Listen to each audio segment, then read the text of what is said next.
So this problem wants a sketch of the 3D orbitals, and there are 5 of them.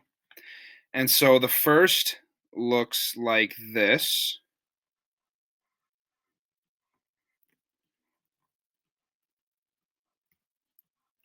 Where this is the x-axis and this is the y-axis, and this is the dx squared minus y squared orbital.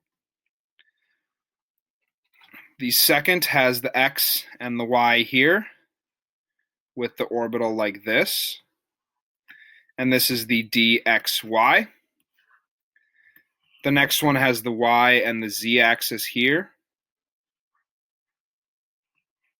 and that is